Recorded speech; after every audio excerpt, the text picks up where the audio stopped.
भैया।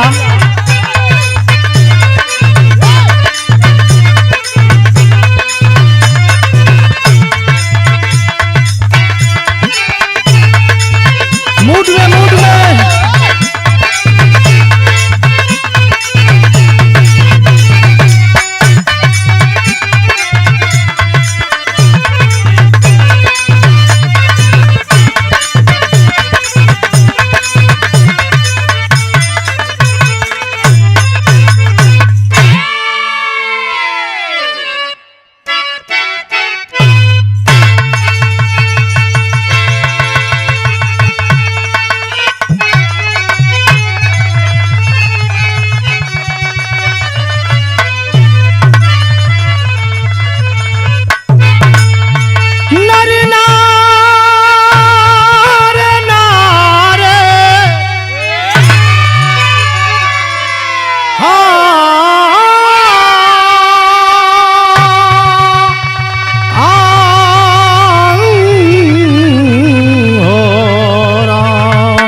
हम भोजपुरी बिरहा गायक बबलू यादव सुपुत्र सुदामा यादव, ग्राम आरीपुर, पोस्ट लावा, जनपद गाजीपुर। आप सभी भोजपुरी समाज के श्रोता बंधुओं को और बिरहा के श्रोता सज्जनों को बहुत बहुत हार्दिक स्वागत, वंदन एवं अभिनंदन करते हैं। भोजपुरिया भाषा में गोड़ छू के गोड़ लगतनी एक और बिरहा आप लोग के बीच लेकर के उपस्थित हो रहा हूं। जवाहर फिल्म्स के सौजन्य से जौनी बिरहा का शीर्षक बा भाई बना बेगाना। क्या जमाना हो गया है और क्या लोगों की मानसिकता बन चुकी है। यही जन कवि जी 4 लाइन भूमिका लिखलन। कैसे?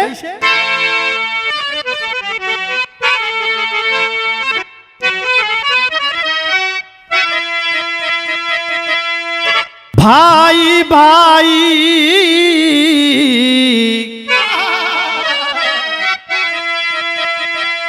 भाई भाई का अनमोल रिश्ता जहां में, भाई भाई में होता विमल प्यार है। बन के भाई भरत भाई बाहें पुजाता, मानसा भाई बन जाता गद्दार है। भाई होता बड़ा जो पिता तुल्य है। माँ सदर जाए भाभी का संसार में, गर नियत बदी नियत में बदल जाती तो भाई बन जाता दुश्मन है परिवार में।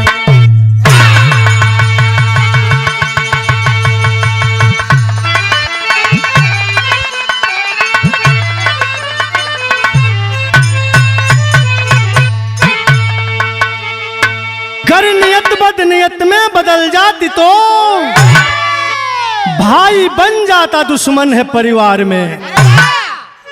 का समय होला ये अमरनाथ भैया, कबो समय होला कि उहे भाई ओ भाई के ऊपर प्यार छिड़केला, आ कबो ऐसा समय आवेला कि उहे भाई लाठी उठावेला आ भाई का मार के कपार फाड़ देला। एक लाइन गजल का अंदाज लगल।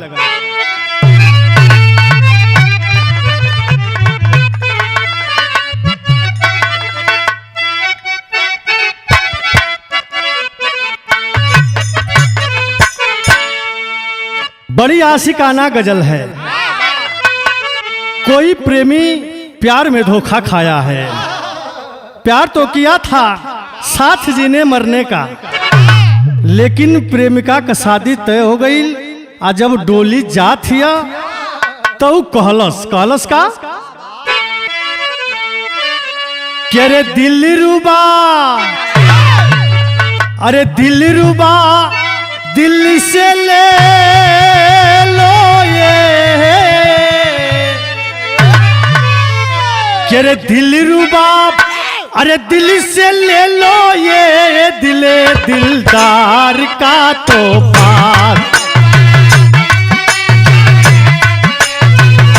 क्या बात है।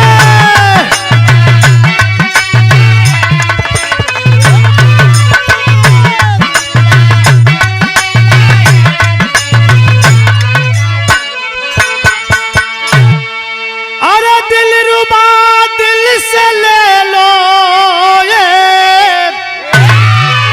अरे दिले दिलदार का तोहफा। अरे तुझे मैं, अरे तुझे मैं, अरे दे रहा हूँ ये मोहब्बत प्यार का तोहफा।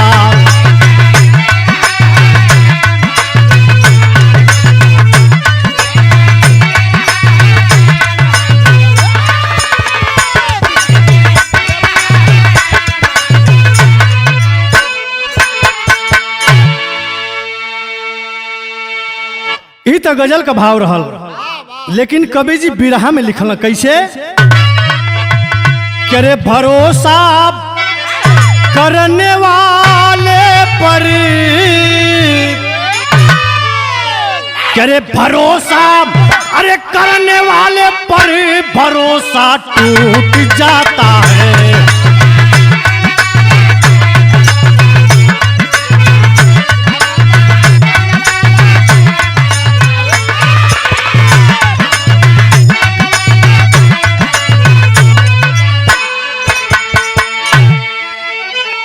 अरे भरोसा करने वालों पर भरोसा टूट जाता है। अरे कली को, अरे कली को, अरे तोड़े डाला तो बागवा लूट जाता है।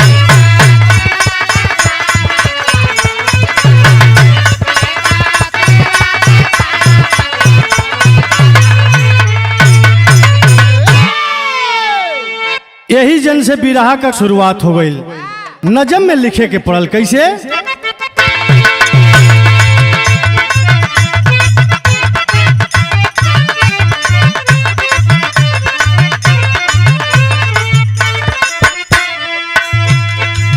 नियत इंसान की हो जाती जहां खोटी है, नियत इंसान की हो जाती जहां खोटी है, कर्म कुकर्म करके बाद में वह रोती है।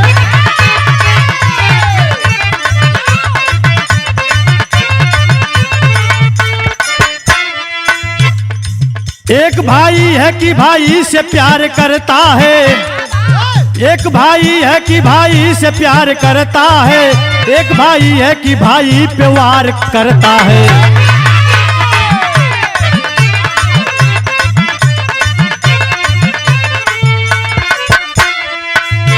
कहानी बा कहाँ का, कवि जी लिखत हूँ कैसे, जिला बहराइच में एक विप्र का परिवार रहा, जिला बहराइच में एक विप्र का परिवार रहा, छोटा किसानी एक जीविका आधार रहा।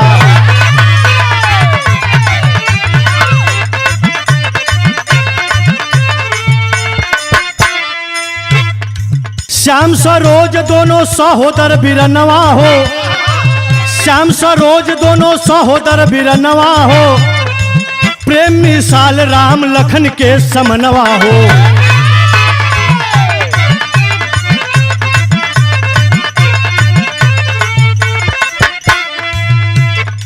हुई सगाई श्याम सीता दुल्हनिया आयली, हुई सगाई श्याम सीता दुल्हनिया आयली, घूंघट में चांद लेके सुगर चदनिया आयली।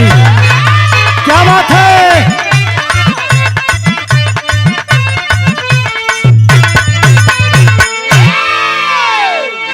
बाबू कहानी के समझला। यही बहराइच जिला में एक विप्र का परिवार रहता था। माँ बाप बचपन में भी इस दुनिया से विदा हो गए। दुगो भाई हुआ, बड़का भाई का नाम श्याम और छोटका भाई का नाम सरोज। बड़ा प्रेम बा दोनों भाई में, बड़ा प्रेम के साथ जिंदगी बितावत हुआ। कुछ दिन का समय बीतल, ओ श्याम का सीता नाम की लड़की से सगाई हो गई।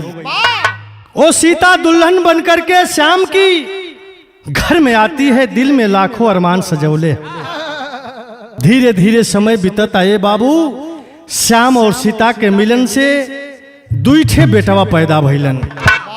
तो श्याम के चिंता सतावे लागल कि परिवार अब बढ़त, खर्चा का कुछ व्यवस्था बनावे के पड़ी। आर्थिक स्रोत बढ़ौला का काम बा। यही सोच करके वो श्याम बॉम्बे कमाने के लिए चला जाता है।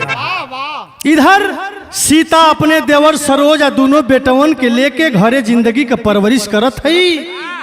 एक दिन के बात बे अमरनाथ भैया, सजवे का बेला बा। वो सास सिंगार कई के अंगना में बैठल है।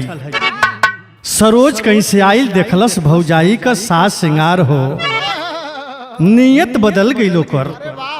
तपनी भौजाई से कहलस, कैसे कहलस?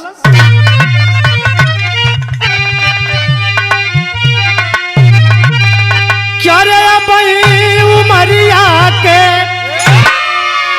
अरे छोटी गोरिया, अरे छोटी गोरिया हो काहे रंगल बारू लाल ओठ गोरिया।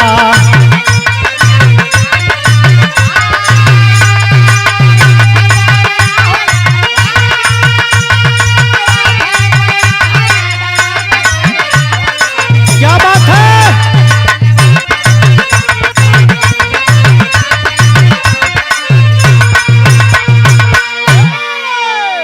लेकिन सरोज अपनी भौजाई से कहलस, का कहलस? अरे आज उतरल अंगनवा में चाँदी भौजी, अरे चाँदी भौजी हो मारे कजरा करे जवा में पान भौजी।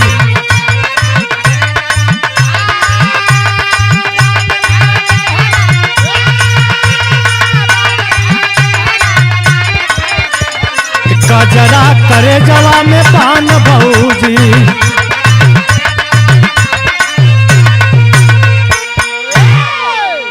ए भैया, आइल सरोजवा देखलस अपनी भौजाई का सास सिंगार हो, लगल करी करेजा पकीरा लोटे। अरे भौजी, अरे आज तो बड़ा सिंगार कैले हो, जना था कि साक्षात हमारी आंगन में चाँद उतरी आइल हा। अंतरा में लिखे के पड़ल, अरे बगिया में खिलल बा तोहरो या नरावा,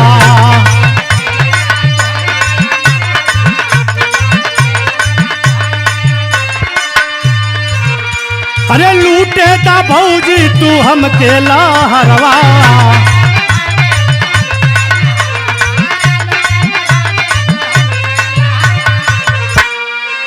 अरे अपन रसवा करावा रस, अरे पान भौजी, अरे रस पान भौजी हो मार कजरा करे जवान बोने भौजी।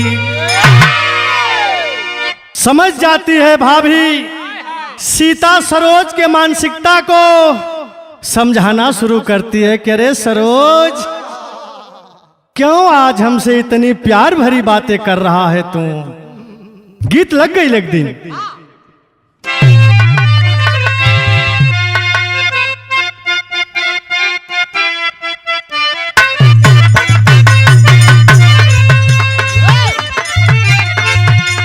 ये समझावत थी, अरे का पगला गईला ना ये देवर, का पगला गईला हो।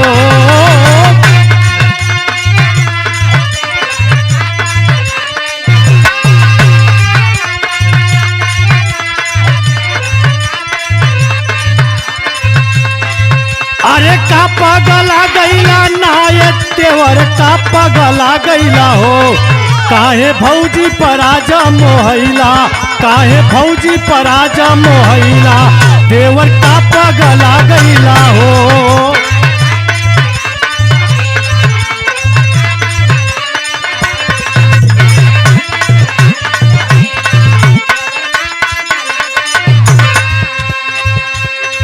उगे बुलबुल पाई के पनिया,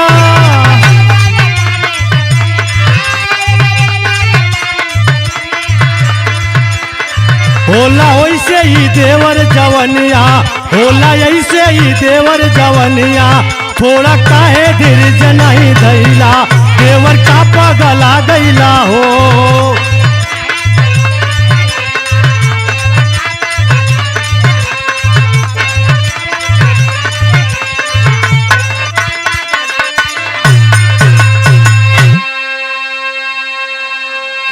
ए बाबू, सीता समझावत है सरोज के सरोज, माना तो देव नहीं तो पत्थर। बड़ा भाई बाप के समान हुआ करता है, बड़ी भाभी माँ के समान हुआ करती है, और तुहार नियत बदल गई लगत हो कि ना, ऐसा ना होखे के चाहिए बाबू, ऐसा कतई नहीं होना चाहिए। अरे ये जवानी है कुछ दिन खातिर आवेले, आ जब जवानी का पानी झर जाला तो केहू दुनिया में पूछेला नहीं। समझा रही है, अब सोचता सरोजवा की लगता कि हमार लहान लही नहीं, अगर लहान ना लही भैया कमा के यहाँ तो सारी बतिया भौजी भैया से बता दई तो बड़ा बवाल हुई। ऐसे ठीक कि कौनो हम उपाय रचे लागल उ सरोजे भैया, गांव घर के 2-4 गो मनबड़ लइकन के बुला के घरे बैठावे शुरू कैलस। आ घरे बैठावे लागल, अपने भाई श्याम के एक ठे चिट्ठी लिखलस का गीत लग गई।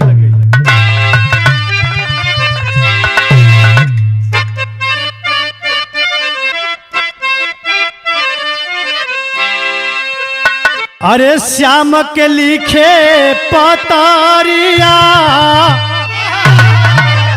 ए भैया श्याम के लिखे पतारिया, अरे खबरिया सुनाए पीराना।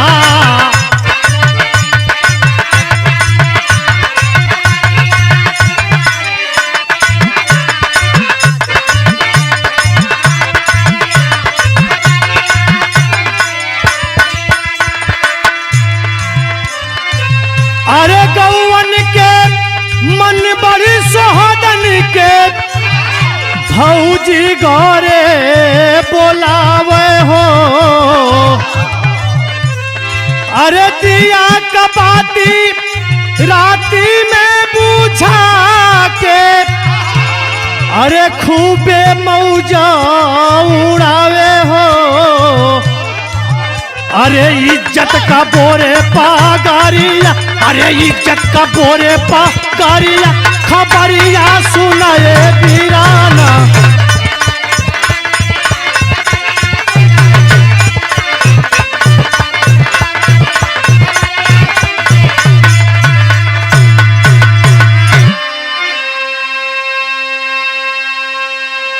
ए भैया, चिट्ठिया में किए लिखल सरोज कि भैया के मालूम कि यहाँ भौजी का व्यवहार चरित्र कुछ बदल गई हो।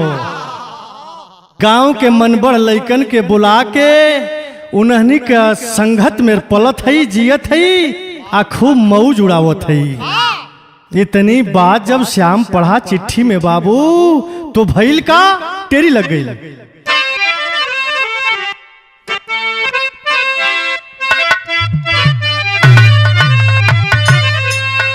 अरे इज्जतिया माटी माटी हो गईल, अरे इज्जतिया माटी माटी हो, इज्जतिया माटी माटी हो गईल। अरे कुल को करे कलंकित, मर्यादा को पाटी, अरे हो पाटी, अरे हो पाटी। क्रोधावेश में हो गया श्याम, मेरी पत्नी की इतनी हिम्मत, इतना समझा करके मैं घर से आया, फिर भी गलत रास्ते पे जा रही है। चलने की तैयारी कर दिया बाबू। आई बतिया के खाली मालूम बा सरोज की कि भैया आवे वाला हूँ। कौनी तारीख के यहाँ कब आई हाँ ये सीता ना जानत हिया। सीता के साथ घात करता है वो देवर सरोज। जब आवे का टाइम हो गई, अपने चलल स्टेशन पर लियावे खातिन यहवर 4-6 लइकन के घर में बैठा देलस आ कहलस कि जब हम आ जाई तो चुपके से ना तो हमसे बोली हा लोग ना चली हा लोग, धीरे से उठी हा लोग, यहाँ से चल जी हा लोग। यही हुआ बाबू। ओ सरोज जब श्याम को लेकर के घर आता है स्टेशन से, जौन 4-6 लड़का बैठल रहना ये अमरनाथ भैया देखल कि दोनों आ गईलन, धीरे से उठल सो वहां से चल देना सो। अब तो शंका और हो गई श्याम को। सीता देखती है कि हमारे स्वामी आ गए, हमारे पति आ गए, दौड़ करके जाती है पैर छूने के लिए बाबू, आशीर्वाद लेने के लिए। तब भइल का, दूर हटो तू ये पापन, अरे दूर हटो तू ये पापन, क्यों नारी धर्म गवाई हो। ना पाक किया तू दामन को, दामन में दाग लगाई हो। लुटा दिया तू कुल की गरिमा, अरे लुटा दिया तू कुल की गरिमा, क्यों नीच कर्म पे आई हो। जा निकल जाए अभी इस चौखट से, क्यों बनी आज हर जाई हो। डांट दिया श्याम, नहीं दूर हट जा, मेरा पैर छूने की कोशिश मत करना। इतनी बात जब सीता सुनलस बाबू, आँख से झरझर झरझर आंसू गिरे लागल हो, और रो रो के कहलस। कहलस का गीत बदल गई।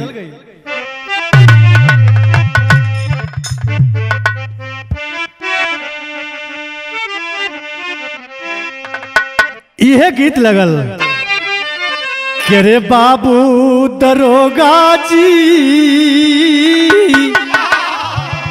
कि बाबू दरोगा जी, अरे कवन गुनैया पियवा बदला मो, बाबू दरोगा जी।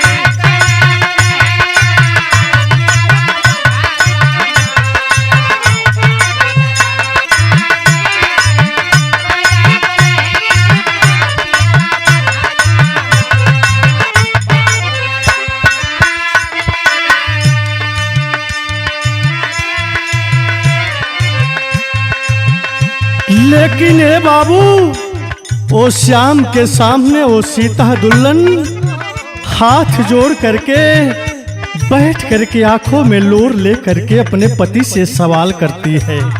का सवाल कैलस कि हमारे स्वामी जी, कि हमारे स्वामी जी, कवन करनावा मुहवा ले हला मोर, हमारे स्वामी जी।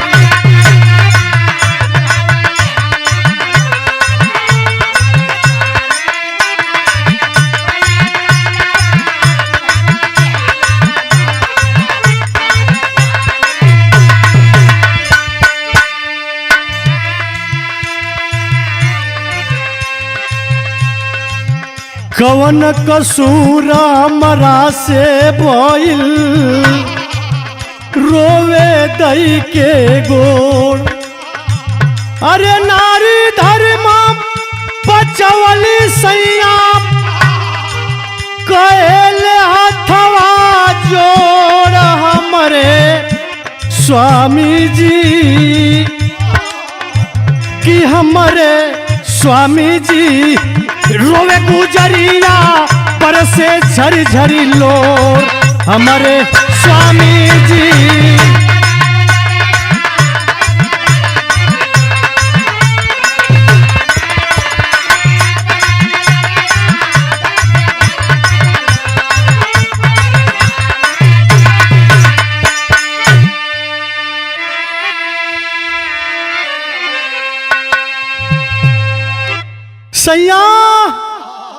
ना स्वामी ना, ये कौन लांछन हमके लगावत हुआ स्वामी।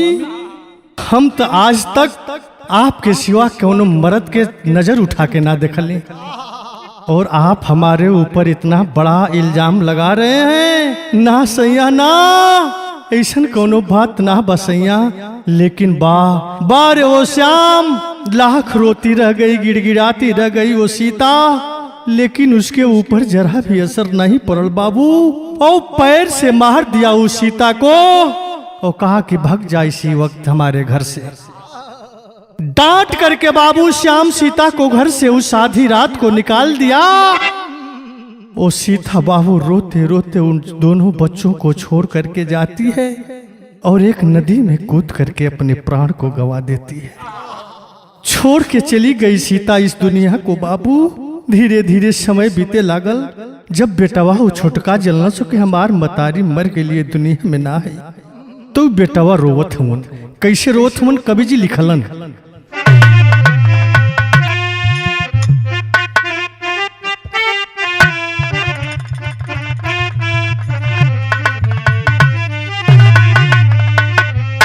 अरे कहीं काई रोवेला सुगानावा ना हो, कहवा गईलू बिसा।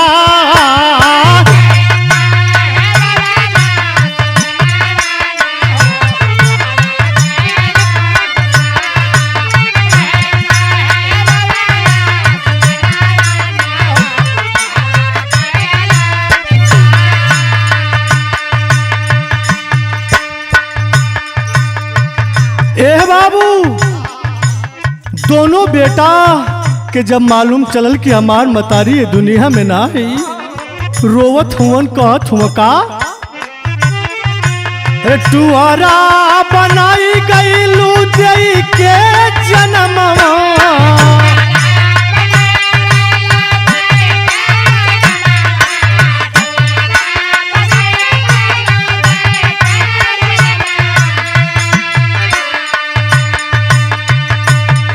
अरे हमनी भगवान के कई हो करना।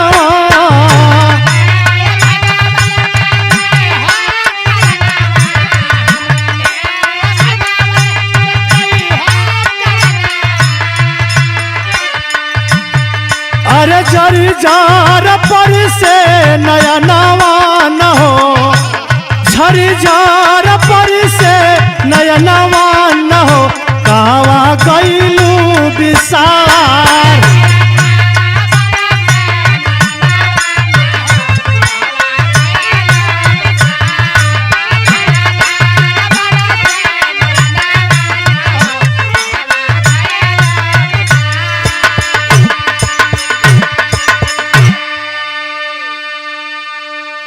ए बाबू, वो दोनों बेटवा उस मतारी के वियोग में रो रहे हैं, और बेटवन को रोवाही देख के गांवपुर के लोग भी रोवत हुवन। बाहर सीता बा, तोरे ऊपर कोनो दाग नहीं रहल रे, लेकिन ये तुर देवर तोरे ऊपर दाग लगा के तोर हत्या करवा देहलस। ए बाबू, धीरे धीरे कुछ दिन का समय बीतल। ओ श्याम दोनों बच्चों को अपने छोटे भाई सोहन के हवाले कर देता है, और पुनः बॉम्बे कमाने के लिए चला जाता है। धीरे धीरे समय बीते लागल। अब सोहन का नियत और खराब होती है। सोचता कि अगर भैया के दोनों लड़कवन के हम मार दे तो हमार शादी ब्याह होई, हमार जौन संतान पैदा हुई हन, पूरा दौलत का, जमीन जायदाद का उहे मालिक बने। यह सोच के बाबू एक दिन अपने दो साथियों को बुलाता है, आज दरवाजा में दोनों भतीजन के बंद करके कैलस का गीत लग गई।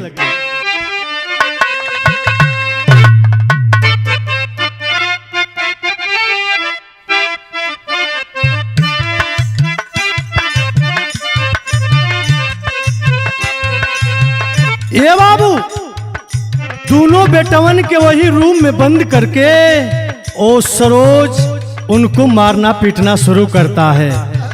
जब मारे पीटे शुरू कैले हो तो दोनों बेटवा रो रो के अपनी उ चाचा से कहत हमन। कैसे कहलम? रोई रोई पूछे दोनों गोदी के सुगानवा हो कि चाचा जी,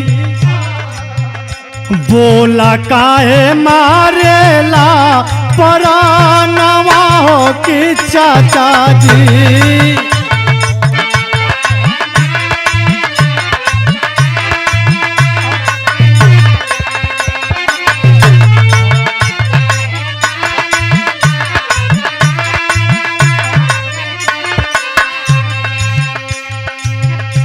यह बाबू उस कोठरी में बंद करके दोनों बच्चों को वो सरोज मारना पीटना शुरू करता है। दोनों बेटवा हाथ जोड़ के रोवत मन, चाचा चाचा आखिरकार कौन हमन दोनों भाई गलती कैली है जहाँ कि हमने के मारत हुआ। एक लाइन औरी कहलन का, माई मारी गईली भैले बाबूजी बेगानवा हो कि चाचा जी, टूवरन के तोड़ा जिन सपानवा हो कि चाचा जी।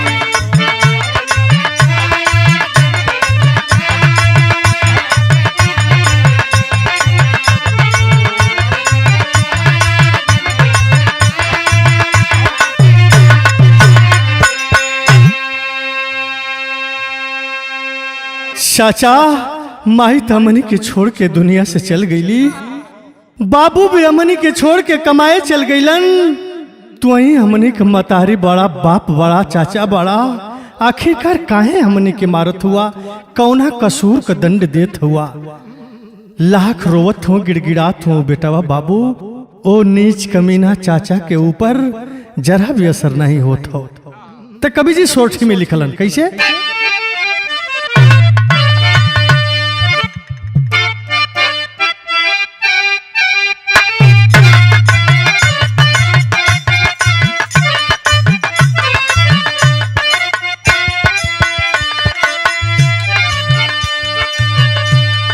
कवि जी लिखलम कैसे लिखलम?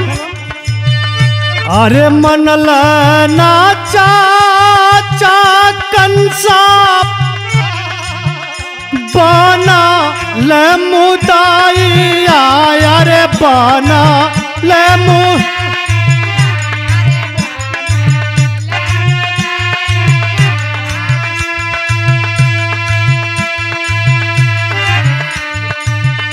बचवन के सुने ना पुकारन ओरा किया ओरा मरे।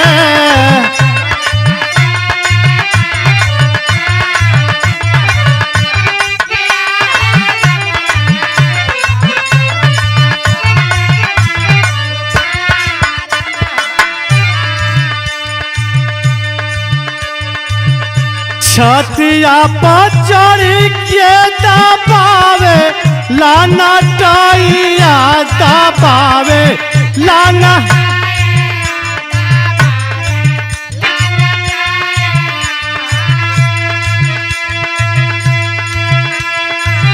मुहवा से चले खुनवा तारन ओरा किया ओरा मरे।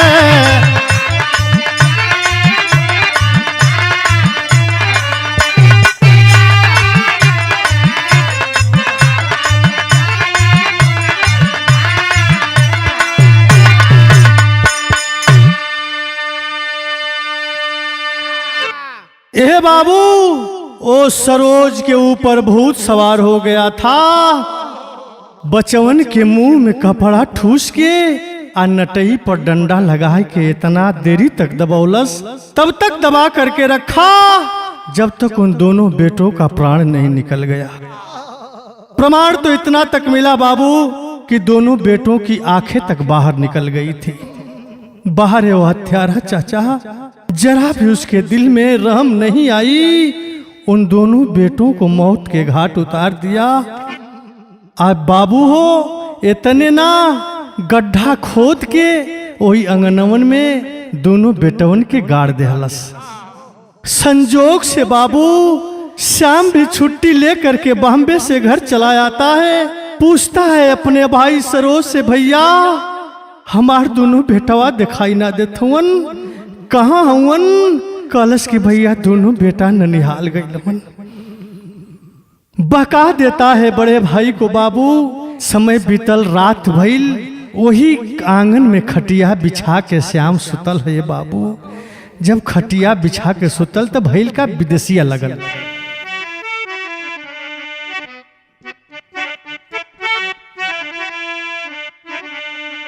ए बाबू रतिया में श्यामू देखे, ए बाबू रतिया में श्यामू देखे, सुतल सपना हो, अरे दोनों लाल कर लो रुदनमा ये बाबूजी। जवन तू चाचा के हवाले बाबू कई गईला, उहे चाचा मरल परनवाए बाबूजी। ए बाबू रात में खटिया बिछा के उस श्याम सुतल हुन। आज संजोग का बात है भैया कि जहाँ बेटवन का लसिया गाड़ल है ना, वही की ऊपरा खटिया बिछौले हुन। 11 रात बजा बाबू और लाल वो अपने बाप को रात को स्वप्न दिखाना शुरू करते हैं। अब वही सपना में रोत हूँ, बाबू बाबू हमनी मतारी के तो तू घर से बैला देला, माँ भी इस दुनिया को छोड़ करके चली गई। जौनी चाचा के भरोसे, जौनी चाचा पर विश्वास करके हमनी के छोड़ के गईला, उहे चाचा हमनी के भी मार के आ जहाँ सुतल हुआ के नीचवा गड़ले हुआ। भइल का अरे हमनी के टुआरा अरे बनाई माई चली गईली, अरे होई गई कहे तू बेगनवाए बाबूजी। जवन चरपैया पर अरे सुतला अंगनावा हो, अरे चाचा कैल नीचवा दफनवाए बाबूजी। ये बाबू जब इतनी बात सुना वो श्याम स्वप्न में अपनी बेटों के द्वारा नींद खुल जाती है। सोचता है कि सपना का बात तो झूठो हो सकेले। फिर सुते का प्रयास करत था, फिर तनी सुख नींद लागल तो उहे सपना लौके लागल।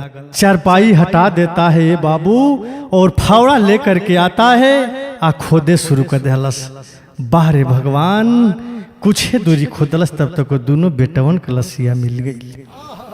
आंखों से लहू का धार गिरने लगा बाबू, आंसुओं का धार गिरने लगा और रोने लगा। श्याम अपने भाई को बाहर से बुलाता है, भैया आ जाओ, भैया आ जाओ। दोनों बेटवा ननिहाल से आ गईलन।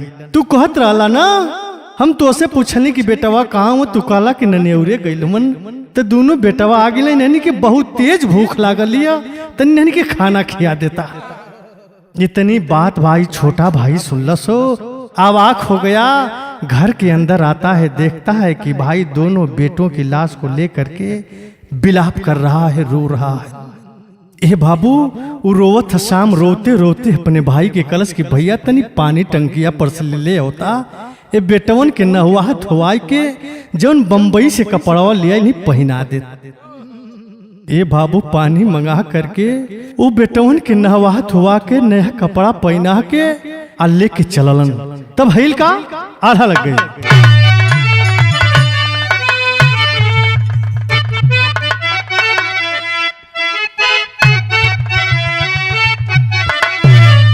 हाय राम, अरे के तनो छिपावे के अरे छिपे ना जानवा भैया, खैर खून खासी खुशी बैरा मादा पा,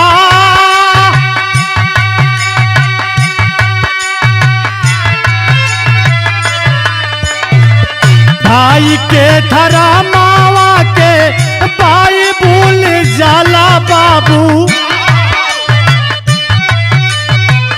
धन के लालच में अंधा होला ई नशा,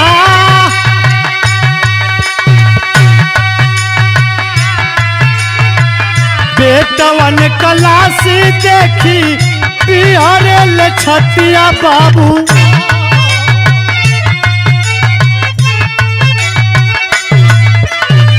श्याम तब सरोज से कहेला दुखा माँ,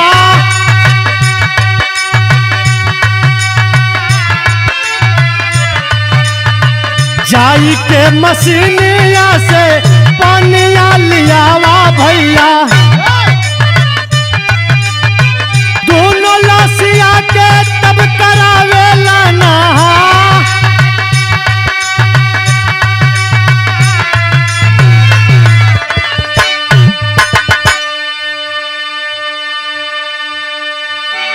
ए बाबू दोनों बेटों को लाश को लेकर के वो श्याम घर से निकल जाता है। आंखों से झरझर झरझर आंसू गिरत बा। आगे आगे श्याम दोनों बेटवन के लेके जात हुन, पीछे पीछे छोटका भाई वो जात हो। तब भैल का सदर लग गई।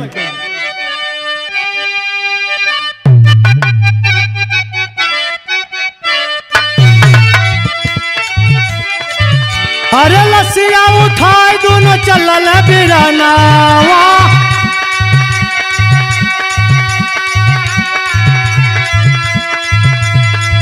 अरे धीरे धीरे पहुंचे जहां नदिया मसा,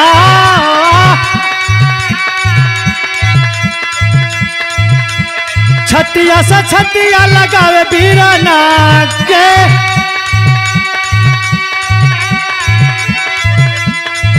अरे भाई के ना भाई फिर मिलेला जहां,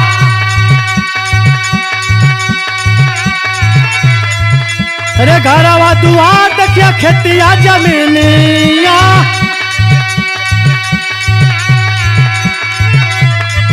अरे धनवा का सुख भोगिया सजिया बिहा,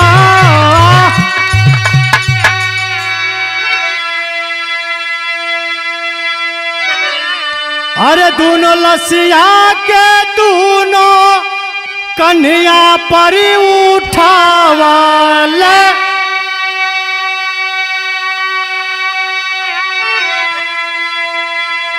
आए भैया धीरे धीरे पनिया में उतारे सूजा,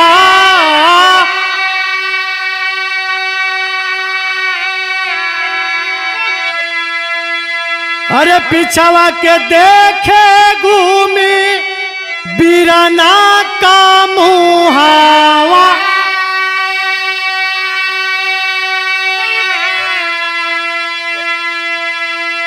आए बाबू लसिया के साथ डूबी दी हाल पारा,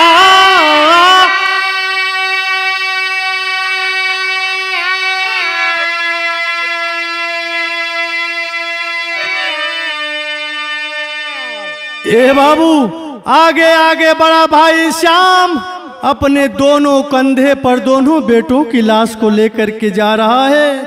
पीछे पीछे उसका छोटा भाई भी जा रहा है। जाते जाते एक नदी के किनारे पहुंचलन बाबू, और जा करके बाहर भाई वाह बारे श्याम, इतना गद्दारी छोटा भाई किया, फिर भी दोनों बेटवन का लाश वो यहाँ रख के भाई के गले लगावो था। गले लगा करके बाबू पुनः दोनों बेटों की लाश को उठाता है और नदी में उतर जाता है।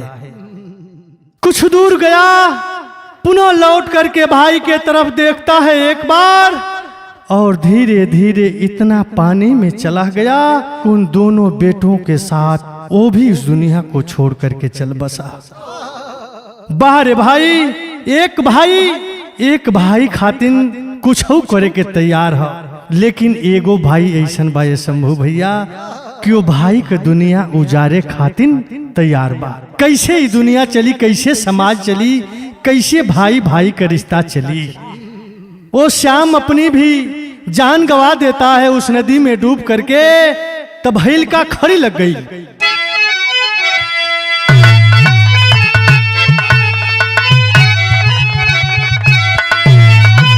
अरे भाई वाला ममता जब भाई को सताई हो,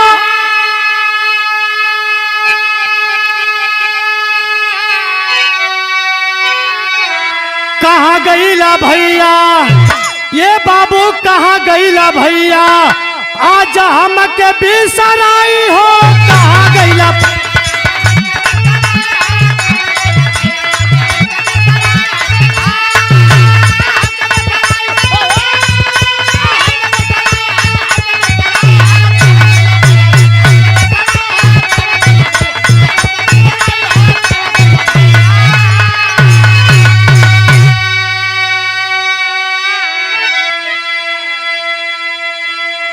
उस नदी के तट पे बैठ करके बाबू आंखों से झरझर झरझर आंसू बहावत था। आ मन में सोचा था कि कितना हमें दुनिया का गद्दार भाई हैं कि हमारे चलते हमारी भौजाई का जान गई, हमारे चलते दोनों भतीजन का जान गई, और हमारे ही चलते हमार भाई भी दुनिया के छोड़ के चल गई। ये दुनिया के लोग हमके गद्दार के नाम से संबोधित करिहन, तो हमार भी रहले दुनिया में उचित नहीं हो। तो भैल का सजला सजावल आज उजड़ल चमनवा, अरे हमारो के पाप कहीं सगरो जहानावा।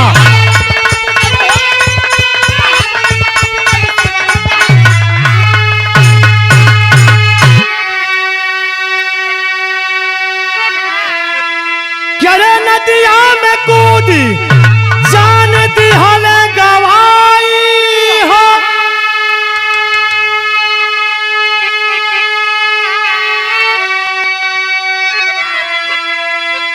कहाँ गईला भैया, ये बाबू कहाँ गईला भैया, आज हमके बिसराई हो, कहाँ गईला भाई।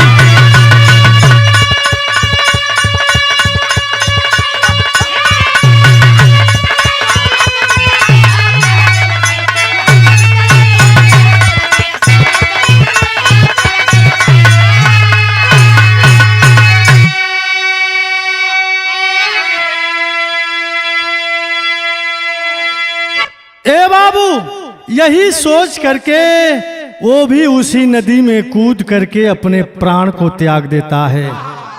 इस दुनिया से विदा हो गया छोटा भाई भी। थोड़ा सा ना समझ में, लालच में आके, स्वार्थ में आके पूरा घर बर्बाद हो गई। यही से बाबू, हे बिरहा सुने वाला श्रोता, चाहे भोजपुरिया समाज के लोग कोनो भी काम कैला से पहले ओकर निष्कर्ष निकाल लेवे के चाहिए। लास्ट में कहल गई कैसे, गुरु बिहारी गुरु पत्तू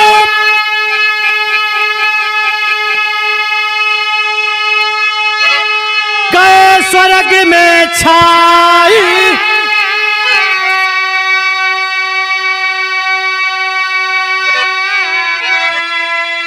परसी धन के संग सुदामा जी, अरे आंसू रहे बहाई।